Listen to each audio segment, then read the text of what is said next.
sou o professor Ronald Pascoal e estamos de volta para a nossa terceira aula de Fundamentos de Economia. Nessa aula, nós vamos conversar sobre o pensamento econômico, a história do pensamento econômico.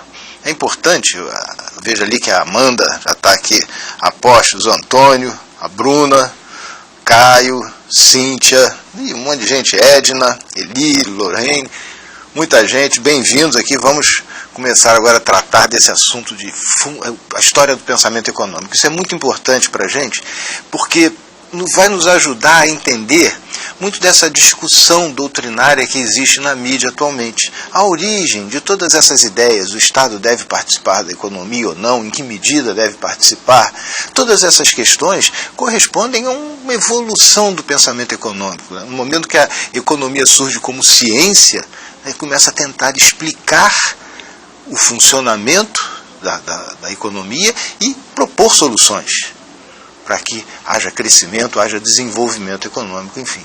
Então, nosso objetivo hoje é a gente entender esse aspecto, esse funcionamento da economia. Quando a gente volta aqui para a nossa estrela azul, nossa terrinha ali, tem aquela ideia de escassez. É bom a gente ver essa ideia aqui para ver quão limitados são os recursos. E quando o homem aparece nessa terra, o ser humano aparece nessa terra, ele está disputando com outros animais, ele está disputando pelos recursos. Os animais disputam entre si, o homem também surge nesse ambiente disputando recursos. Uma grande transformação ocorre em determinado momento. O homem deixa de caçar e coletar, que era a forma que ele obtinha os meios necessários à sua sobrevivência, e passa a produzir. Essa é uma transformação muito importante na história da humanidade. O homem passa a produzir alimentos através da agricultura, ele começa a pastorear animais, ele domestica as plantas e começa a plantar. E onde essa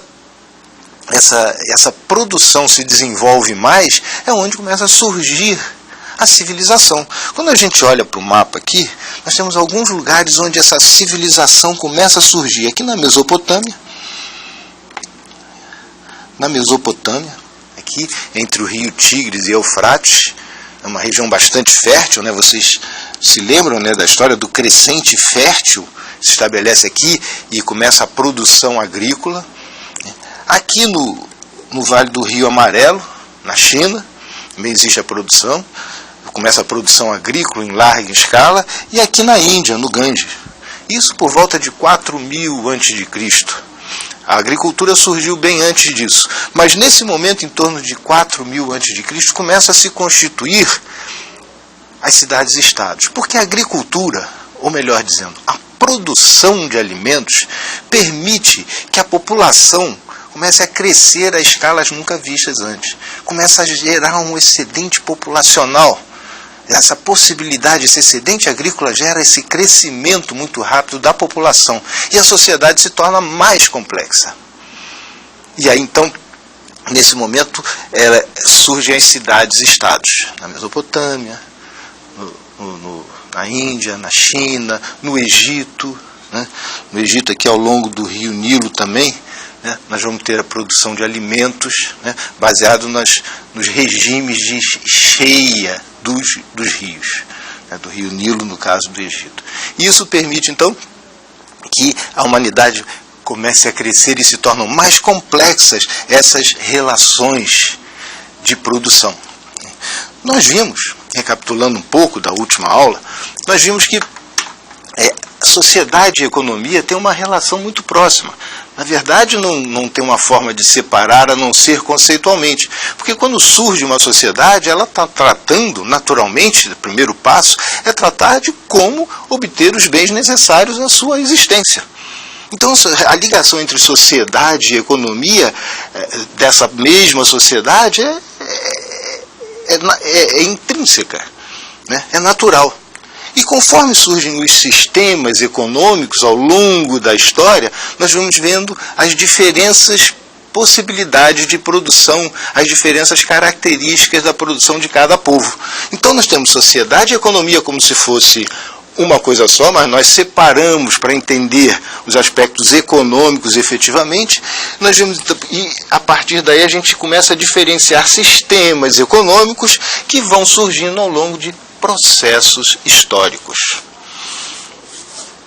Então, esse é o nosso ponto, que a gente começa a entender como surge esse pensamento econômico. Porque na medida em que essas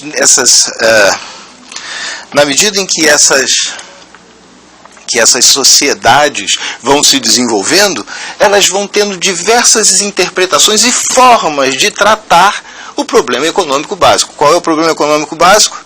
É como atender às necessidades humanas com os recursos finitos.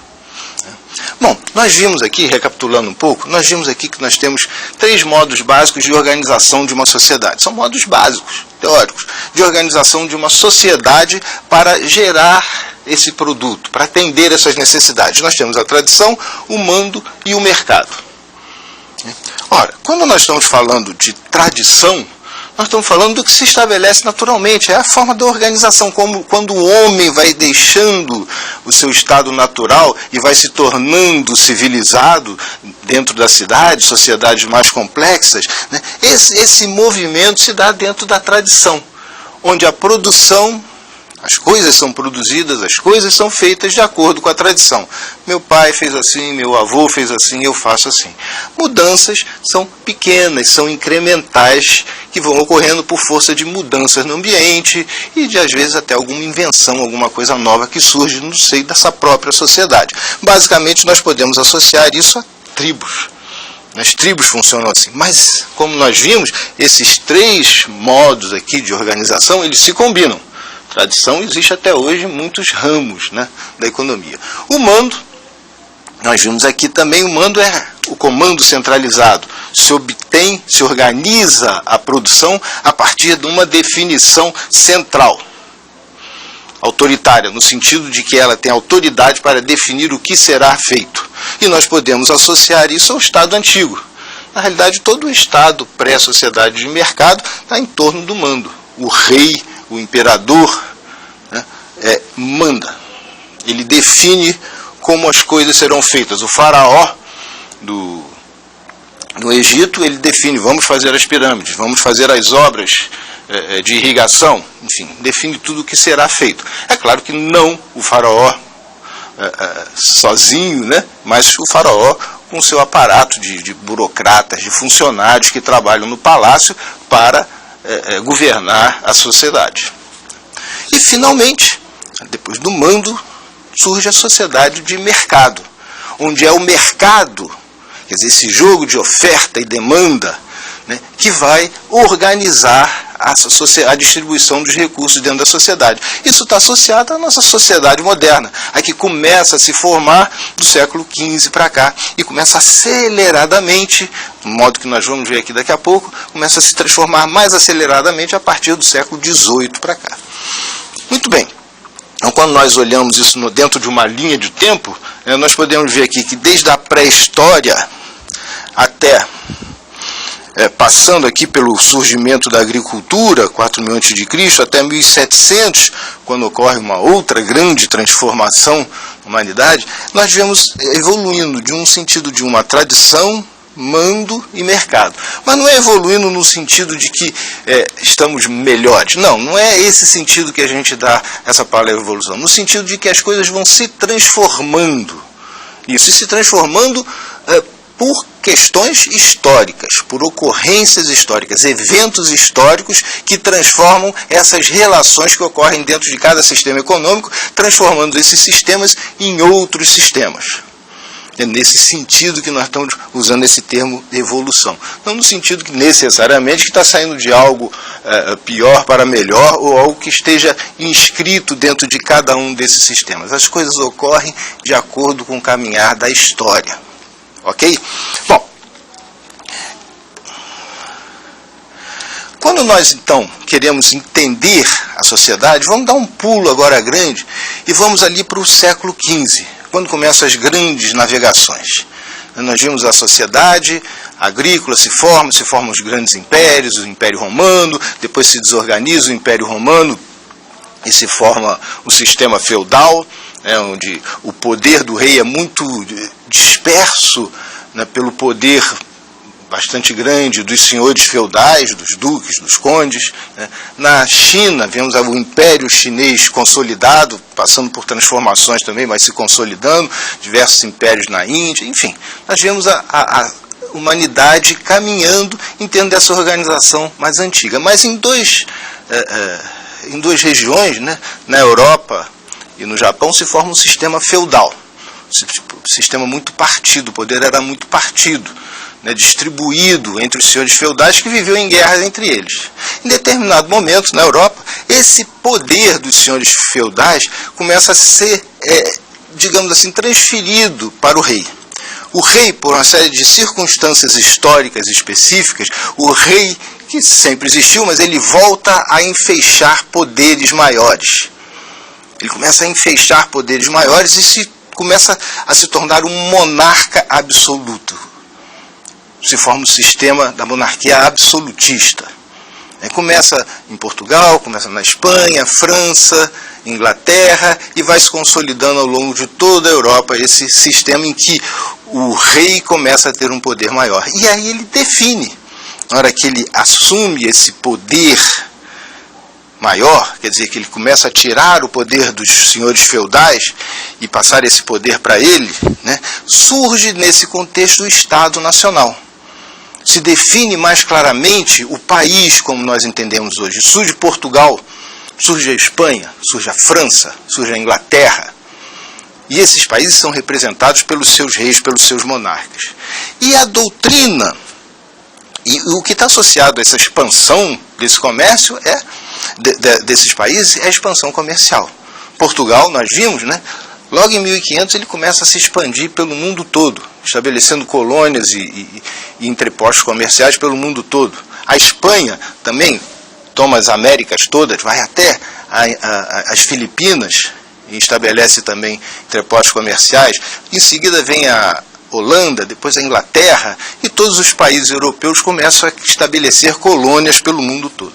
Esse sistema começa ali no século XV, com as navegações de Portugal especialmente. Ele traz dentro de si uma doutrina que deve ser, que vai ajudar a esse rei, lidando com essa nova realidade de um Estado nacional, de um país, vai ajudar a esse rei a conduzir os negócios do país, conduzir a economia. Nós ainda não podemos falar em ciência econômica, mas de doutrinas econômicas que vão sendo aplicadas pelos reis, pelos seus burocratas, pelos seus pensadores, para conduzir o país. A ideia que surge junto com o Estado Nacional é uma ideia bastante, digamos, natural, intuitiva. O que é a riqueza de uma pessoa? A riqueza de uma pessoa, na época, pelo menos era uma pessoa que tinha terras, tinha metais preciosos e tinha população. População para trabalhar a terra, gerar riquezas, e tinha metais preciosos. Essa era a ideia da doutrina chamada mercantilista. O Estado Nacional que está surgindo, ele precisa crescer, se expandir em termos de terras, aí as colônias, ele precisa se expandir em termos de população para produzir nessas terras, e precisa realizar comércio para acumular metais preciosos, porque a riqueza era considerado o acúmulo de metais preciosos, assim como era com uma pessoa. Bom, essa noção nós vamos ver que ela tem alguns probleminhas, mas essa é a doutrina que prevaleceu por essa época dos mercantilistas. Logo depois, aí no século XVII, XVIII, surgem os fisiocratas, que se baseiam numa ordem natural, em que a riqueza é gerada pela agricultura.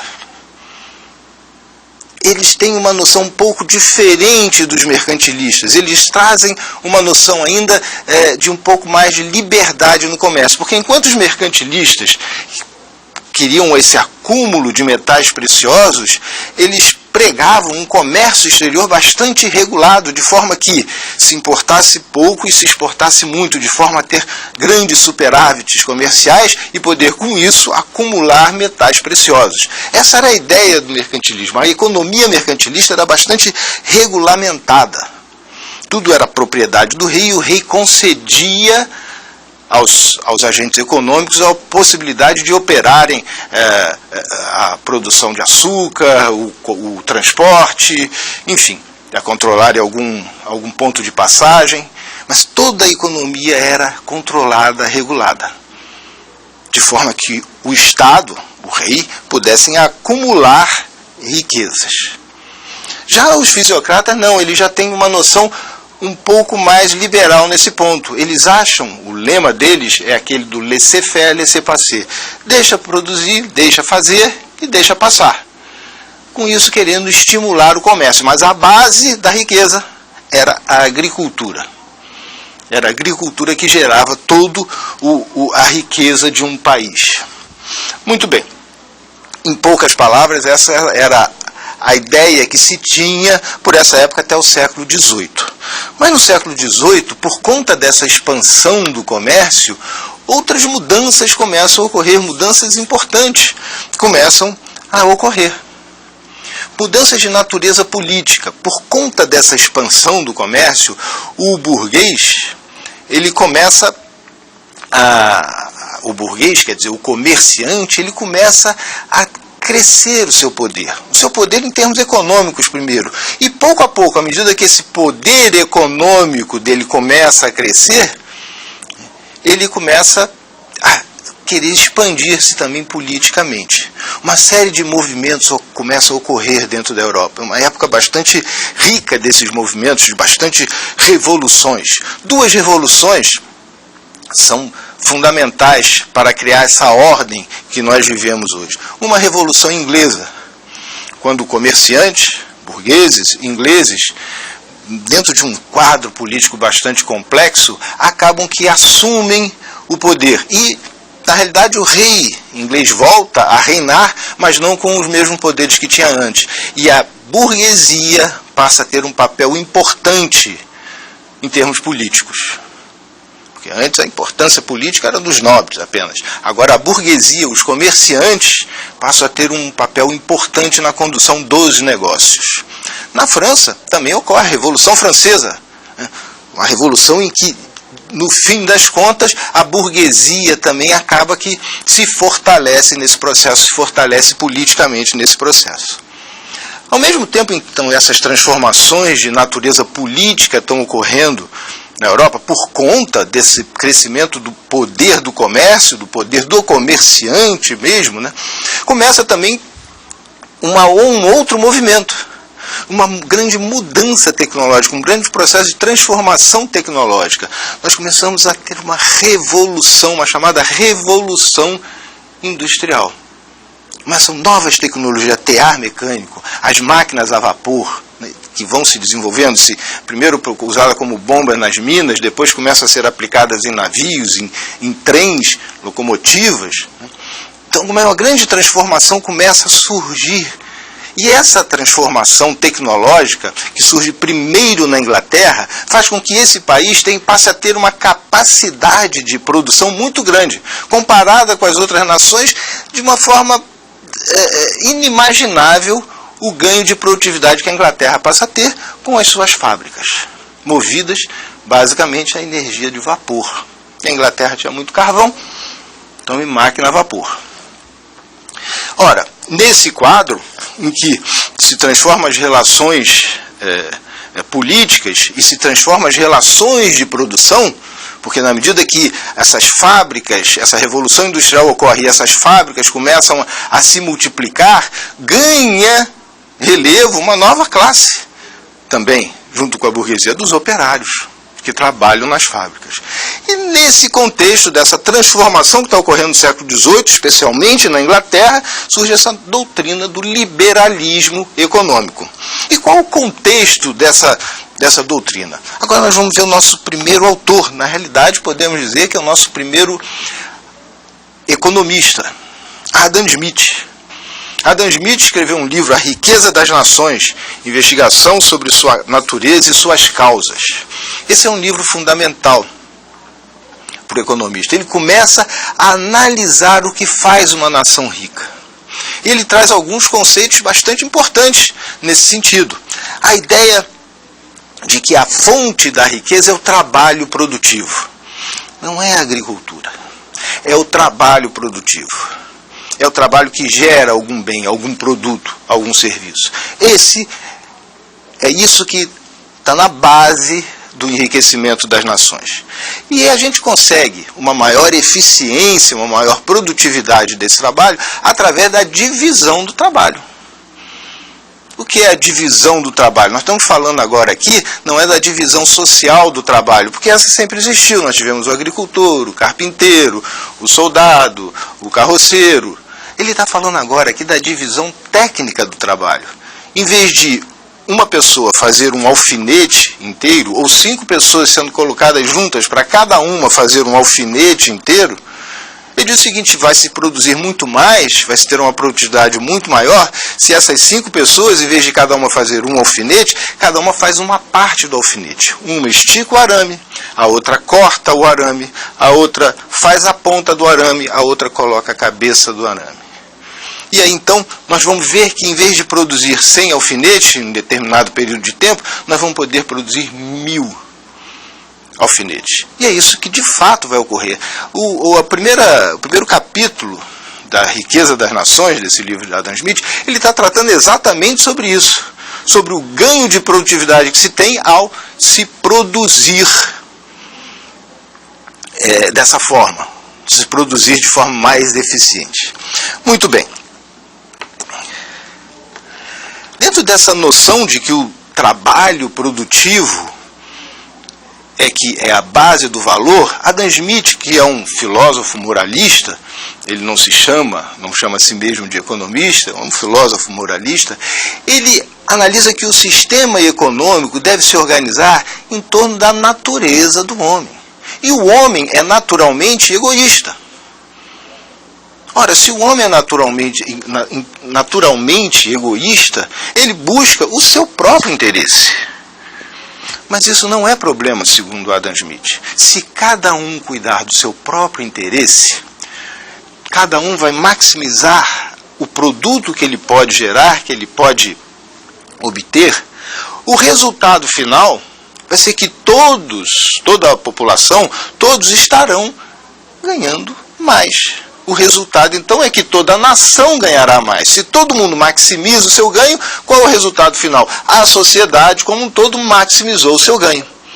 Então, ele entende que, se nós deixarmos a sociedade caminhar seguindo pelo interesse de cada um, o resultado final será positivo para a própria sociedade. É claro que, quando ele está se referindo a cada um, ele está falando do burguês, ele está falando do comerciante. Ele está falando do homem de negócios. É esse que deve buscar o seu próprio interesse. Mas o resultado final vai ser o crescimento da riqueza da sociedade. Ele diz que isso vai se regular, essa distribuição de riqueza vai se regular pelo jogo de mercado. O mercado vai funcionar como uma mão invisível que vai tirar de onde tem excesso e levar para onde tem menos. Ele vai tirar de onde há uma abundância de bens ou de qualquer coisa, e onde há abundância desses bens, eles ficam mais baratos, naturalmente eles vão ser carreados para onde eles são mais caros. Então, por exemplo, voltando um pouco atrás, quando a gente pensa na Espanha, na época do mercantilismo, das grandes descobertas, em que a Espanha capturou toneladas de ouro do Novo Mundo, dos Incas, dos Astecas, a Espanha se abarrotou de ouro. E essa era a ideia de riqueza que a Espanha tinha. O resultado foi que o ouro na Espanha se tornou um bem abundante, logo mais barato. E naturalmente o que aconteceu? Ele fluiu de onde ele era mais barato, na Espanha, para onde ele era mais caro, os outros países da Europa. Porque compensava. No jogo de negócios, o jogo de negócios naturalmente fazia com que o ouro saísse de onde ele era mais caro para onde ele tinha onde ele era mais barato, para onde ele tinha um valor maior. Então, se eu tinha uma quantidade de ouro na Espanha, não valia a pena eu gastar na Espanha, porque os preços lá estavam muito altos em termos de ouro. O ouro era abundante. Eu levava o ouro para onde ele tinha o maior poder de compra. E, naturalmente, o ouro escoou da Espanha para os outros países europeus. Olhando simplificadamente, esse é um processo que ocorre. Então, exatamente esse é o funcionamento dessa mão invisível do mercado, que regularia os recursos da melhor forma possível, da forma mais eficiente possível. E é isso que nós vamos buscar fazer, buscar examinar nas próximas aulas. Pois bem, consequência disso é que o papel do governo, nesse caso, deve ser mínimo. Se nós devemos deixar os interesses pessoais agirem, isso será o melhor para o país. E a mão invisível do mercado vai fazer com que tudo se organize da forma mais eficiente possível, se distribua da forma mais eficiente possível. Então, o papel do governo deve ser mínimo. Essa era a ideia de Adam Smith, formando ali as doutrinas básicas para a organização dessa sociedade burguesa, que está em formação no século XVIII ao longo do século XIX. Em seguida vem um outro economista, Davi Ricardo, que escreveu um livro, Princípios de Economia Política e Tributação. Ele vai falar sobre vantagens comparativas, sobre valor, trabalho e rendimentos decrescentes. Claro que ele faz uma abordagem completa sobre o funcionamento da economia daquela época, propondo, analisando e propondo formas de operar. Quando ele fala em vantagens comparativas, é um conceito muito importante. Adam Smith falou em vantagens absolutas. Deve produzir, a relação entre dois países, por exemplo, deve produzir, o que cada país vai produzir? O país que é melhor para produzir tecidos, produz tecidos. O que produz melhor vinho, produz vinhos. Vai ser a melhor forma de alocação dos recursos. Ricardo diz isso sim, mas ele diz de forma relativa. Suponha que um país produza tecidos e vinhos muito bem, e outro país produza tecidos e vinhos não tão bem. Mas esse segundo país produz vinhos melhor do que tecidos, e o outro, primeiro país, produza tecidos melhor do que vinho.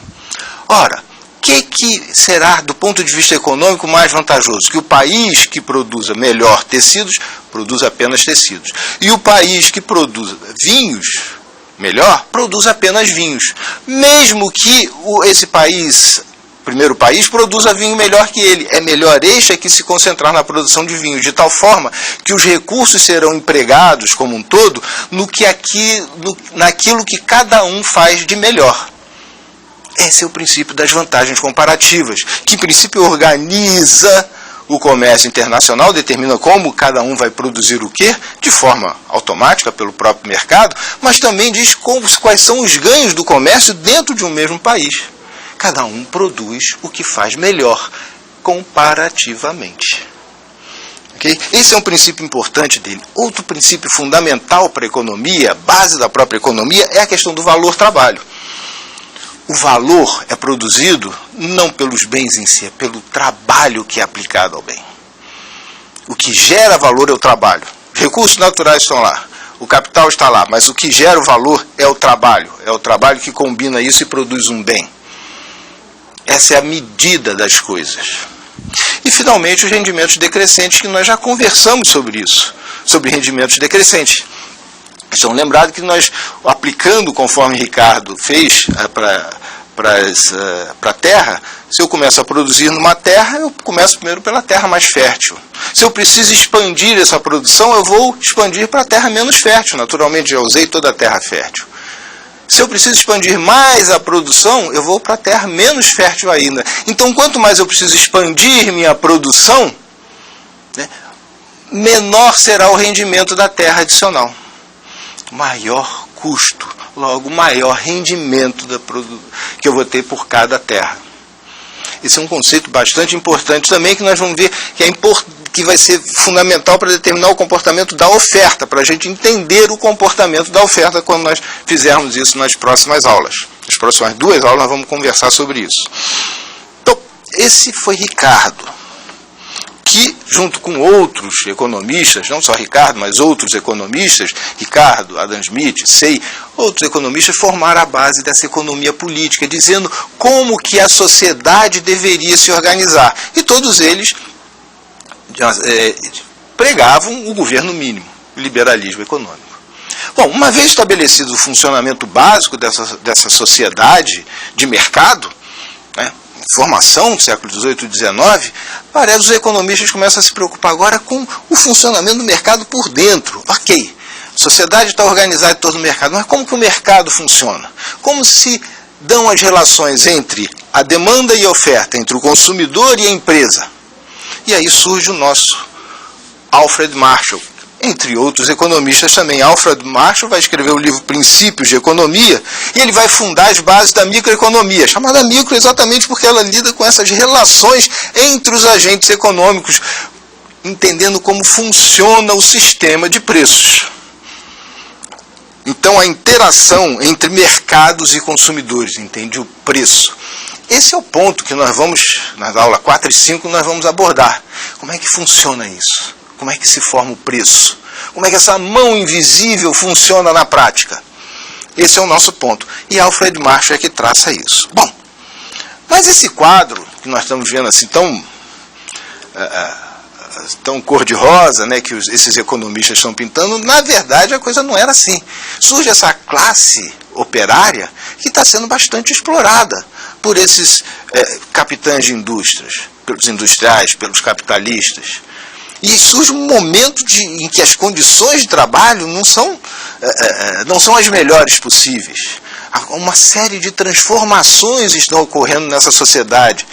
O trabalhador que antes era servo, ligado à terra, agora ele se torna alguém descolado de qualquer ligação mais consistente do ponto de vista cultural, né, com qualquer outra coisa. Ele passa a ser um operário livre, significa solto. Se ele tem trabalho, ele recebe. Se ele não tem trabalho, ele não recebe.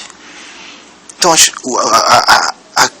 a relação entre o operariado e os capitalistas, elas começam a se tornar tensas. Revoltas começam a surgir por toda a Europa.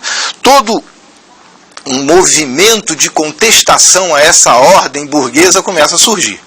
Dentro desse quadro, bastante complexo, vai aparecer um pensador bastante importante que vai organizar uma série de movimentos utópicos, chamados utópicos, socialistas utópicos, que queriam uma nova sociedade, mas não tinham as condições para entender tanto o funcionamento do capitalismo real, como entender como se estabeleceriam essas bases dessa nova sociedade. Karl Marx, vai ser esse autor, ele vai começar a estudar o modo de produção da sociedade. E ele vai ver o seguinte, que o modo de produções, eles se estabelecem historicamente. Porque a burguesia, como discurso, colocava que o modo de produção capitalista é a evolução natural da sociedade. Esse é o caminho natural. Esse é o caminho de crescimento estabelecido na ordem das coisas. Marx vai mostrar que não, isso é uma visão ideológica. O que ele vai mostrar de verdade é que os modos de produção obedecem a características e surgem de acordo com os movimentos históricos. O capitalismo é uma condição, um sistema que surgiu em determinado momento por conta de uma série de coincidências históricas, podemos dizer assim. Então ele pode ser transformado. Essa é a ideia por trás do pensamento do Marx.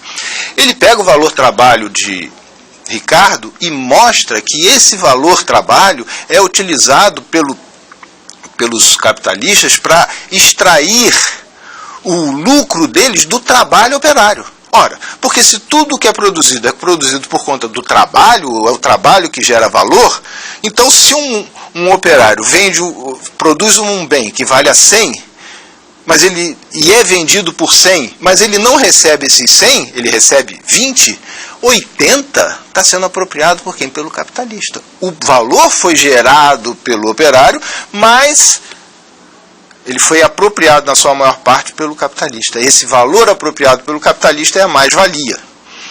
E na proposta de Marx, essa mais-valia deveria ser... essa mais-valia deveria ser trabalhada pelo movimento de forma que os ganhos voltassem para o operário. E aí ele propõe uma sociedade socialista, mostrando essa contradição entre trabalho e capital. Bom, que aí o mundo se polariza nesse ponto, né? Nós vemos ali que os sistemas, em 1917, o movimento comunista toma o poder na Rússia, começa uma grande polarização no mundo a partir daí. Foi um período muito tenso e intenso na história da humanidade. Nós tivemos a Primeira Guerra Mundial. Dentro da Primeira Guerra Mundial, o Partido Comunista toma o poder na União Soviética. Depois nós passamos um período que teve uma grande crise econômica em 29. Depois vem a Segunda Guerra Mundial. E ao fim da Segunda Guerra Mundial, nós temos a polarização total do mundo entre países comunistas e países capitalistas, por assim dizer. Embora a coisa não seja tão simples assim. Existiam países que tinham uma outra forma de organização. E ainda existem. Mas, basicamente, o mundo se polariza politicamente em torno desses dois grandes blocos. Mas, voltando ali ao século, no início do século XX, né, essa doutrina liberal começa a não se mostrar tão boa em resolver coisas. Muitas crises ocorrem, até culminar com essa grande crise de 29. E toda vez que ocorria uma crise, ao longo do século XIX foram algumas, desemprego era gerado. E a doutrina dizia, não faz nada, o governo não tem que fazer nada. Bom, vai aparecer um economista, muito importante também, chamado John Maynard Keynes, que escreveu o livro Teoria Geral do Emprego, do Juro e da Moeda, né, que funda as bases da macroeconomia. Ele, em síntese, ele diz o seguinte: o objetivo de todo o país é de operar em pleno emprego. Que todos estejam empregados, a produção, todos os recursos estejam empregados na produção. Essa é a ideia. E que isso só ocorre se houver demanda agregada. Quer dizer, se todos os capitalistas demandarem bens de capital, os consumidores demandarem bens de consumo, quanto maior for essa demanda agregada, maior vai ser o crescimento econômico. E o governo tem um papel importante, porque o governo também faz parte da demanda agregada. E ele pode gerar, com isso, como o governo tem uma grande capacidade de intervir na economia, ele pode auxiliar, gerar um grande crescimento da economia a partir daí. Então, com essa noção de consumo, investimento e governo, essa noção de demanda agregada composta por esses elementos aqui, Keynes faz uma revolução na economia e diz que o governo deve intervir na economia exatamente para manter os níveis da demanda agregada. E a discussão que nós vemos hoje, né, se o governo deve intervir ou não, ele deve dar salário família, se ele deve dar auxílio-desemprego para manter essa demanda agregada pelo lado do consumo, se ele deve fazer investimentos para estimular esse consumo, a aquisição de bens de capital, e com isso fazer a economia crescer como um todo. Isso por um lado. No outro nós temos a corrente socialista, que diz que o Estado deve ter o controle sobre todas as unidades produtivas do país. Isso praticamente não existe mais na história, né? Depois do fim da queda do comunismo, né, na União Soviética e as transformações da China, essa noção se perde. Ainda tem na Coreia, em Cuba e em alguns poucos países. Mas, de um modo geral, nós temos essa noção de que o governo deve intervir ou não intervir nada, deixa acontecer. Essa é a origem dessa polêmica que nós vemos habitualmente no jornal. Nós temos, de um lado, os clássicos, Keynes, Adam Smith, Ricardo, Marshall mesmo, né? Essa noção de que o governo não deve entrar na economia, trabalhar na economia, e nós temos também a noção dos socialistas, que perde um pouco de força agora, né? E a noção keynesiana, de que o Estado tem um papel importante para manter os níveis de crescimento da economia. Em 2008, por exemplo, com a crise, houve aquela crise por conta do sistema financeiro não ter sido capaz de se sustentar sozinho, houve uma crise acentuada na demanda, uma queda do investimento, uma queda na demanda, e o que todos pediram imediatamente para reduzir os efeitos dessa crise? Que o governo participasse, que o governo intervisse na economia, ou socorrendo os bancos que estavam em dificuldades, isso foi feito, em boa parte, e mantivessem a demanda agregada funcionando, através de juros baixos.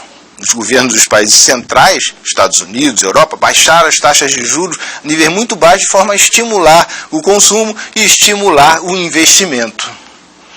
Então, essa é a ideia basicamente de Keynes, que Keynes vai trazer. Bom, Keynes ele vai trazer essa ideia a partir de 29, a partir da crise.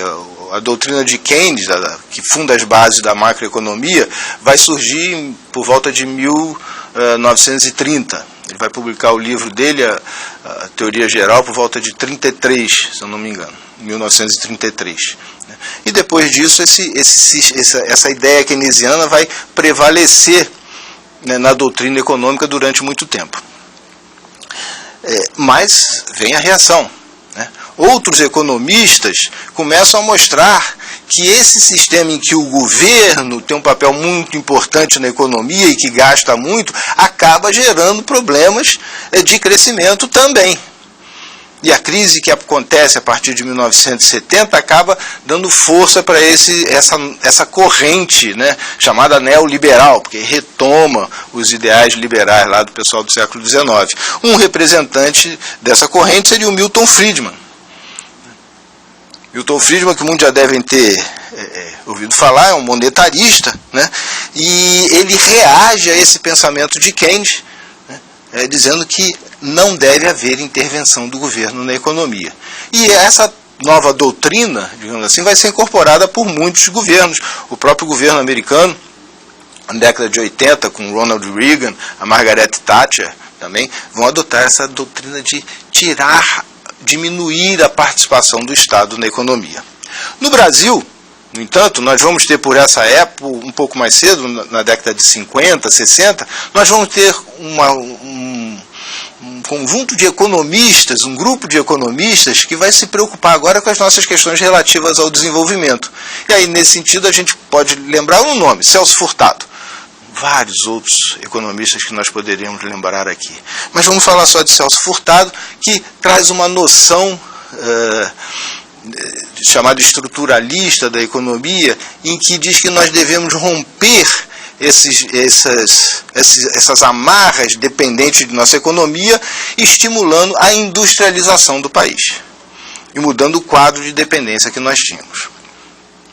Então, com esse breve pensamento, eu espero que tenha ficado claro para vocês, né, como que se organiza a discussão hoje em dia em torno da nossa sociedade, das questões econômicas que perspassam pela nossa sociedade. Na mídia a gente vê, o governo deve intervir, não deve intervir, tudo está como base esses pensamentos aqui. De um lado, os clássicos, Adam Smith, Davi Ricardo, Marshall. Do outro nós temos o pensamento dos socialistas, Marx, que se combina muito em determinado momento com o pensamento de Keynes, embora Keynes não tenha nada a ver com o pensamento marxista, ele parte de outro princípio, ele está comprometido com a economia de mercado. Tá? Então, esses economistas formam a base de todas as discussões que nós acompanhamos hoje em dia. Né? E o que nós vemos no mundo aí, nesse mundo globalizado, né? Esse mundo que a inovação tem uma grande importância para o desenvolvimento, né? Um aumento de incertezas, é que continua sem haver uma receita definitiva para esse ponto. Nós vemos que, mesmo num período em que estava prevalecendo a doutrina liberal, de repente tem uma crise violenta em 2008 e todos passam a pedir a intervenção do governo.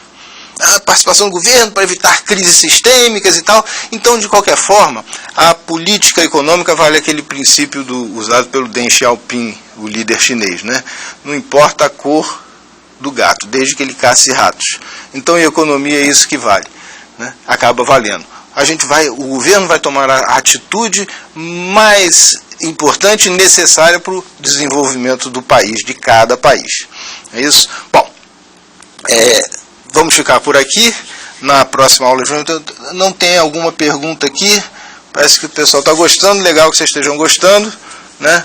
Alguém me dá uma informação aqui que o livro do Keynes foi publicado em 36, obrigado, não 33. Então foi quem? O Roberto Alves está me informando aqui, eu suponho, né, Roberto, que é o Teoria Geral do Keynes, né? Muito bem. O Roberto fala do Inácio Rangel, outro grande economista que nós tivemos aqui, entre tantos, né? A Maria da Conceição Tavares, que é portuguesa, mas é grande economista, e não vamos ficar só com o pessoal, digamos assim, mais à esquerda, né? Que tem também o Francisco Oliveira, outro grande economista, tem grandes economistas aqui que nós tivemos. O Zé Inácio Rangel é um deles, muito, muito importante também, mas temos também o Roberto Simons, o próprio Delfim Neto, é uma mente muito lúcida, a gente pode não concordar com tudo, mas conhece muito de economia, o Roberto Simons, o Mário Henrique Simons, que foi ministro, o Roberto Simons é um economista mais antigo, fez um livro importante sobre a história econômica do país, então tem muitos outros economistas aqui que eu não sei, aliás, tem muitos economistas que não foram citados aqui, citamos alguns especiais que tiveram definiram ramos importantes da discussão da própria economia e da discussão que se tem hoje em dia em termos de condução de políticas econômicas, ok? Então, na próxima aula vamos estudar as questões relativas à microeconomia, a esse equilíbrio de mercado obtido via preços, como que o mercado se organiza a partir desse jogo de oferta e demanda via preço, ok? Então, até a próxima.